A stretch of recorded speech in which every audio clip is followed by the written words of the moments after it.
Okay, let's bring up our next guy. This guy is a good friend of mine. He's hilarious.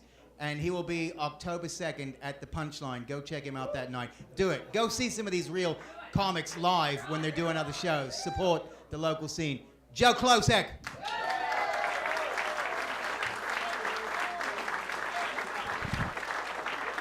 Thank you. God, what an honor. Holy. Yes, that's my name. Thank you. I live by the beach in San Francisco. I live right on the Great Highway. There's no more continent where I live, right? All of my friends that live back in the Midwest where I'm originally from, they're very impressed by this fact. They're blown away. They're like, dude, you live by the beach in California. No. I live by the beach in San Francisco. It's a very different experience out there, okay? Nobody goes to the beach in San Francisco to hang out or get a tan. You go to the beach in San Francisco to contemplate suicide. That's what it's there for. If you go there right now, you see 5 guys walking around like, what's it all about, man? I don't know. There's just cigarette butts and muni transfers and footprints out into the surf. We don't ask questions. It just opens up a parking space. We don't care. This town is very intimidating, man. Everybody's beautiful or weird. You know? Like, I'm standing in front of Abercrombie and Fitch at the Giant Mall, right? And you know the store I'm talking about, right? They always have giant posters of perfect naked people out front.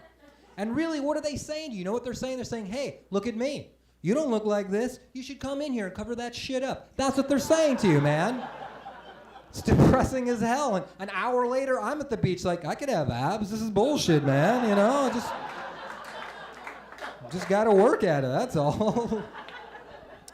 I just spent 2 months on the road doing comedy in the Midwest. I weep for our nation. Holy shit, man. All that really means is that when I go out there, I am the ambassador of San Francisco, right? And it just, yeah. It's a tough job, though. And all that means is gay questions. That's all they want to ask you about, right? You know, and here's the first one, always the same. What do you think about gay marriage? That's always the first question. Like, what do I think about gay marriage? I think I'm a straight, white, middle-aged guy who can't make shit work in his life. Surely the gays won't mind me speaking for them. You know, I don't care who gets married. In fact, if you don't like gay people, fucking make them get married. That'll show them. Why fight for that? They have everything I want right now. My girlfriend all the time, she's like, well, I'm getting married. I would love to be able to say, oh, it's against the law.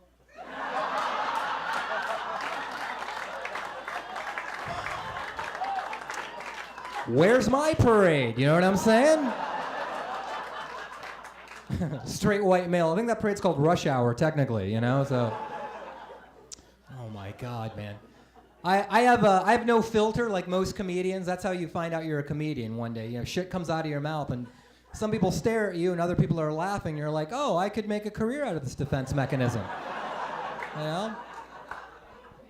But also, not having a filter means that when I leave my house on any given day, I have no idea what I'm going to end up getting into a fight over or what I'm going to end up defending, right? A couple weeks ago, I'm in Sacramento. True story. I'm standing in line at this cafe. There's 2 giant guys in front of me, right? This one guy keeps yelling at the other guy really loud so the whole place hears. He just keeps going, can you believe it? A lazy Mexican took my job. A lazy Mexican took my job. And the whole place goes tense, like now. Then the guy turns around and looks right at me and he's like, what do you think about that lazy Mexican took my job? No filter, so I'm like, well, how good could you be at your job if a lazy guy could take it? And then I ducked the punch. I'm used to that coming, you know, that happens. But I got a free coffee from Jorge behind the counter. That's a good day. That's a good day, yeah. Hell yeah. Think about that for a second, though. Put aside his racism if you can. How shitty are you at your job if some guy shows up, doesn't speak English, lays down, and the boss is like, holy shit, that is a go-getter right there. Smith, you are fired. Jorge, you got this, man. See, yeah. I feel like we fuck with Mexicans. It's not fair. We assume that if you're Mexican that you snuck into this country, and that's simply not true most of the time. But I will say this, if you're Mexican and you did sneak into America, if you went across a burning desert, swam a polluted river, climbed a barbed wire fence defended by fat white guys with shotguns, that's the kind of take no fuck yeah American attitude we could use right about now. Hell yes. You want to get a job done, give it to an immigrant. They'll get it done early. They've got a second job to get to. It's nice to do a joke and be home and not get a death threat at the end of it, I gotta say. It's really nice not to have somebody, fuck you, which has happened. I'm talking to you, Ohio. It happened out there. Holy shit, man. We do mess with Mexico, though. Did you know that for 5 years, all of our Border Patrol uniforms were made in Mexico?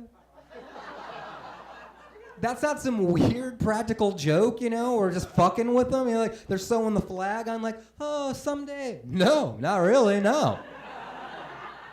And we're supposed to be worried about illegal immigration and terrorism. What's to stop them from making the Border Patrol uniform, showing up at the border and just being like,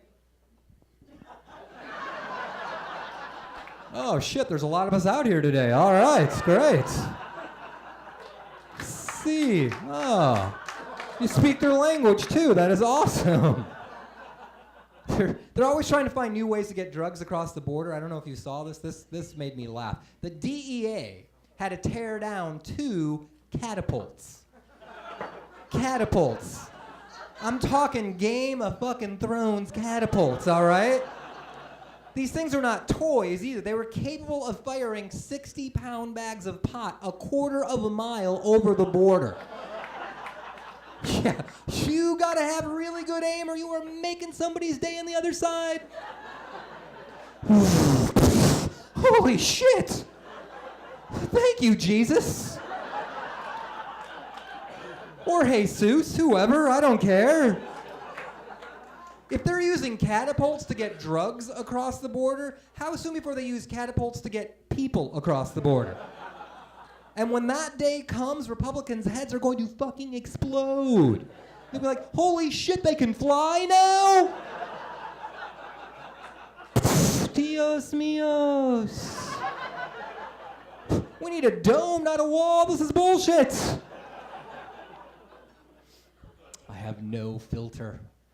A couple of weeks ago, I had a Friday night off. That's rare for a comedian, right? Because usually Friday night, you're working, it's the weekend. I'm home in my apartment, and I'm bored out of my mind, and I just decide on a whim, like, you know what? I'm going to buy me an area rug. You don't need to know why. I'm wandering around the city, right?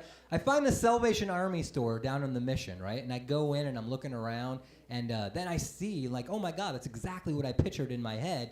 I will buy that carpet. And it's big. It's like twice the size of the stage, right? So they roll it up for me, and I got it on my shoulder, and I must have walked out the front door about 5 seconds after these 2 girls had walked in front of the door. And it's Friday night. It's the Mission District. They're dressed up. They're going to go drink and have fun. But now I'm the creepy guy walking behind them with a carpet on his shoulder. And you can feel the awkward tension building as we're strolling down the street in some weird parade, you know? And we get right to the corner as the light goes red. Now we're all stuck there. And I'm standing behind them with my carpet like, oh, this is weird, man. And then one of the girls turns around and she looks at me and she just goes, what are you doing?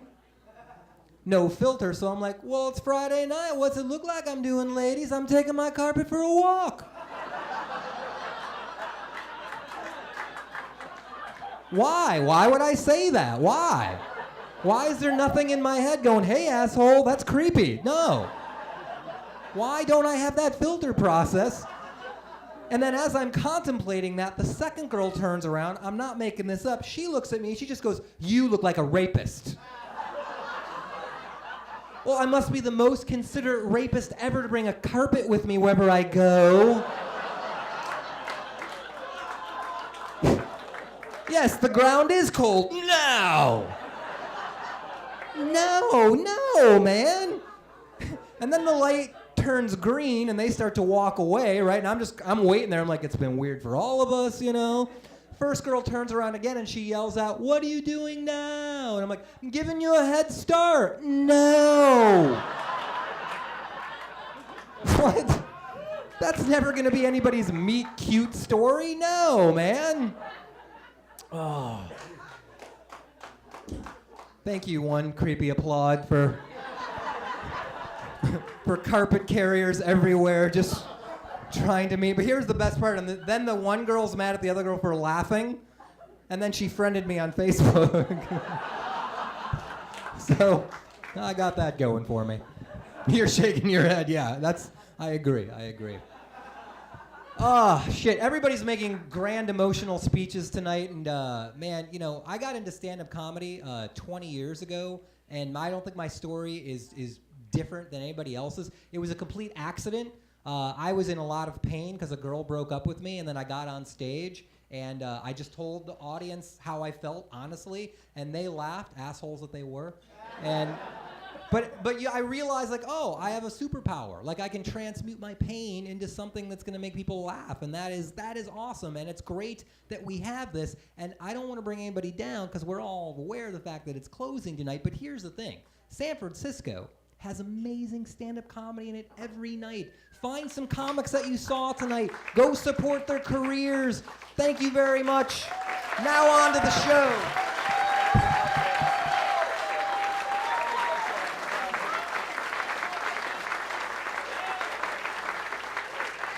Joe Klocek, October 2nd at the Punchline.